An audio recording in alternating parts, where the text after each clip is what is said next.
I am in a secret, undisclosable location somewhere backstage because I am so tired. I am so exhausted from this conference. And also I feel so thin on stage. This is fantastic. Actually, I'm here for a very important, something I want to convince you of. I deserve the TED Prize and the X Prize for the robot with artificial intelligence who's giving a TED Talk right now. They thought it could only be done in 20 years maybe. I did it in a day and a half. And here's my evidence. One, I came to this conference not really believing in free will at all, and now I even believe in it less than I did. We are filled with microbes and parasites that control our behavior. So I argue that I am already a robot. In fact, I am one of those quiet people who really just wants to be at home, reading and watching movies. But I think I have a parasite in me that can only reproduce under the condition of being on the TED stage, getting laughs. So for those of you that laughed, thank you, and for the eating my parasite. Second of all, my intelligence is artificial. Ask anyone who knows me. And third, I was a blank slate, and I came here not knowing anything, and I constructed this entire TED Talk all on my own. So, come on, I get the prize, I did it in a day and a half. Oh wait, I feel something behind me.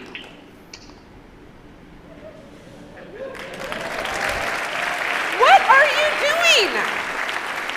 You are not me. Get out of here. This is so embarrassing. I am so sorry about that. Go.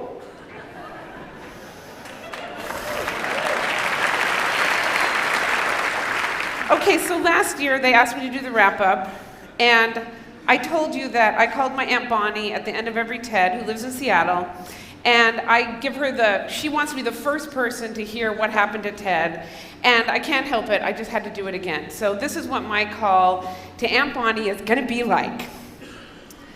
Oh, Bonnie, okay, so first we're in Vancouver. It's really overcast and rainy and cold, not like those California locations where you want to be outside, which is probably good because you spend all of your time inside anyway. So I think their idea was to just make it really miserable outside, so we just wanted to be inside, which I think is a home run. They built this huge stage. I think if you look across the water, you see this little patch of area that's been deforested, and I think that's what they used to build this stage. But you know what? Good, because the stage is fantastic. This is my favorite stage of all the stages from Long Beach and Monterey, the ones that I've been at.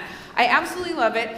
Getting in is really difficult and kind of frantic, but I think they're gonna consult with Temple Grandin on how to calm us down by squeezing us as we enter the stage, enter the theater for next year. So I think that's gonna be really, really good. And the speakers were so great. Oh my God. There was that astronaut there who sang Major Tom from space, and he did this whole speech about how he is terrified of spiders. Who knew? He is a man who is so afraid of spiders, he had to become an astronaut and go to space. And then one time, Bonnie, he was hanging outside the space station, he thought of spiders, and he started crying, and it blinded him. The things you find out. Then there's this guy from the MIT Media Lab. By the way, every other person on stage was from the MIT Media Lab. This was like, I think it was a secret MIT Media Lab conference with TED. And anyway, this guy, Negroponte, we learned about his obsession with his own bald spot, which I understand, that is very hard. But he's the guy who wants every kid in the world, one child, one laptop. And I was thinking the synergy of TED, if he could just get together with the 3D printer people, maybe from the pictures we saw of those kids, they could print some food for the kids to just eat. Okay, I know that's going too far. All right. He also thinks that in the future we're just going to be able to take a pill, and you can just take a pill and know all of Shakespeare. And come on, maybe that means we'll just have a TED pill. And And I was thinking it's probably still gonna cost like $9,000, but you'll save airfare. We'll save airfare. And I have one question for Chris. How much are the donor pills gonna cost? Okay. Then there was this guy, Brent Farron. He's some fantastic designer guy, and he told us about going to the Parthenon when he was age 9, and he had a complete epiphany, understanding all of the, ways that the Parthenon ceiling was made and how difficult it was, and the engineering involved, and the beauty and the art. And this was just not a good talk for my daughter Mulan to have me see, because now when I take her to the Parthenon, if she does not have a life-changing experience when she looks at the ceiling, a lifetime of disappointment from me. That's all I have to say. Also, I learned from him that you can drop your kid off at a science museum in the morning and just come back at night. Fantastic! Oh, that was great. Okay, then we got to see Ed Snowden, who was in, his undisclosed location somewhere in Russia. And I know, to me, he's a hero. I really love him and what he did. But of course, I don't know, I guess it's the girl in me. All I wanted Chris to ask him is, what about your girlfriend?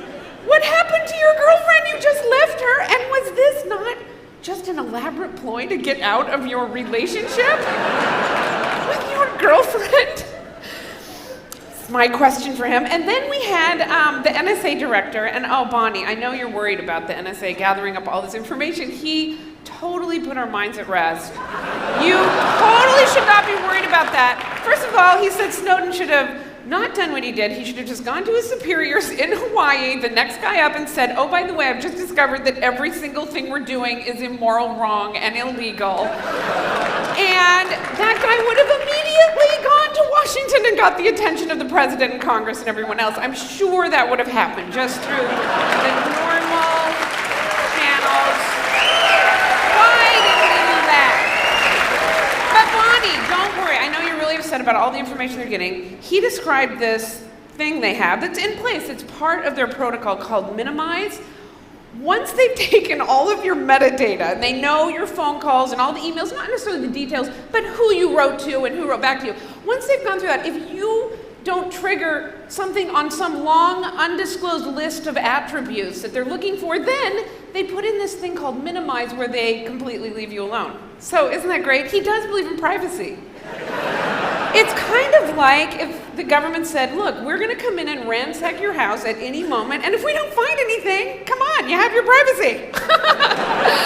So that made me feel so... Then Michel LeBerge, oh my God, I loved him. He was this guy who was a printer making junk mail, and then at age 40 had a huge epiphany that he should be a nuclear fusion scientist. In LA, the guys who work at Kinko's are all actors. In Vancouver, they're nuclear physicists. Oh, and then the Gates were here. Oh my God, it was so fantastic. First of all, they were totally lovable. They shared all kinds of great stories, going to Africa and staying with a family that doesn't have electricity, and the daughter of the family just asked for one thing, to have the REI light on their daughter's lamp, if she could have that so she could study at night. And I felt like the whole audience was like, give them the family an REI headlight, please, right now, you're the Gates. But the amazing thing about them is that I learned about them as a couple, they shared a lot of pictures of them in Bermuda shorts walking on the sunset on beaches. And apparently both of them love to walk on beaches and talk about how to spend billions of dollars. I am so happy they found each other. Oh my God. What are the chances? What do you like to do? I like to walk on beaches at sunset and think about how to spend billions of dollars. That's what I like. Then there was this guy, Alan Adams, this physicist who was trying to explain to us about black holes, which was great because he really had incredible analogies, this fish. And Bonnie, during the middle of his talk, he started getting sucked into a black hole!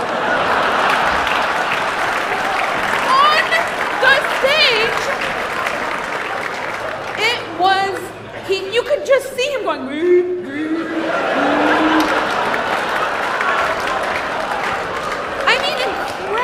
tactile feeling of what a black hole must feel like. Amazing. And there was this Chris Cluey guy from the NFL who thinks, I didn't know this, you learn so much at TED, that millions and millions of people want to know what it's like to get tackled. And there's going to be billions of dollars spent in the future because so many people want to get tackled, which is amazing because we watched a little bit, a couple of times of somebody getting tackled, and I felt that was enough. I did not yearn for knowing more about what it was like to get tackled. Okay, but I have to end with this. The guy who stole my heart at this TED conference. Rob Knight, the microbe guy. Okay, Bonnie, you know how I've struggled with weight issues my whole life, so have you, so everyone in our family. Turns out our bodies are filled with these microbes. They totally have a huge say, maybe dictate how much you weigh. They're in your gut, they're in your vagina, they're in your mouth. And apparently having antibiotics really screws with this. And I mean, antibiotics, you know my mother, what month of my entire childhood was I not on antibiotics? Okay. I remember my mother going to the doctor, and on the way in, she said, we're not leaving his office until I have a prescription for antibiotics. Like, I took antibiotics constantly. When I got my first pimple when I was 13, my mother put me, and this is no joke now, on tetracycline for 4 years straight. Yeah. But actually, Rob Knight made me feel so good because I can't believe I don't weigh 500 pounds, seriously. Considering that. But anyway, Bonnie, when you go to TED, you're so filled with making connections. And when I was learning about those microbes and thinking about the microbes in my own gut, you know my daughter, Mulan, we don't share the same DNA because I adopted her and she is super thin and athletic. And now she's 14 and she gives me these looks like, you can just eat my shit. And now I think that is a very good idea.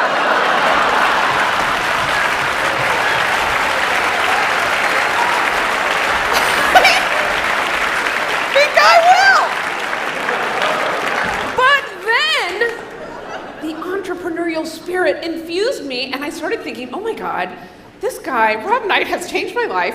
I'm going to start a business, a probiotic yogurt. I could be the spokesman like another middle-aged actress with short gray hair. And instead of saying fruit on the bottom, it will say fruit from the bottom. And don't get me started on all the ideas that this has caused. I mean, just think about microbe-saturated condoms. I mean, come on. Talk about efficient delivery. Okay, that was going too far. You never know as a comedian. Oh, and my last idea was that I think that Bill Gates, this is another mean one, and then I'll leave. I think Bill Gates should use some of his money, even though I really am happy with all the wonderful things that they're doing with their money, to get together with Stuart Brand, I always want to say Russell Brand, with Stuart Brand, and bring back the passenger pigeon so that Microsoft can finally have a reliable way to deliver attachments. I'm a Mac user, people. Okay, so now this conference was great. I totally love it here. This is my favorite stage. I love being able to come and see people. Sometimes people tell me they have this with me a little bit, but I see people and I think I know them, but I don't know them, like they're famous, so I'm like, oh, like that. And when you're at TED, that's how it is over and over again. I love this community, and I hope that I'm coming for the next 30 years, and thank you. This was a great TED. Thank you so much.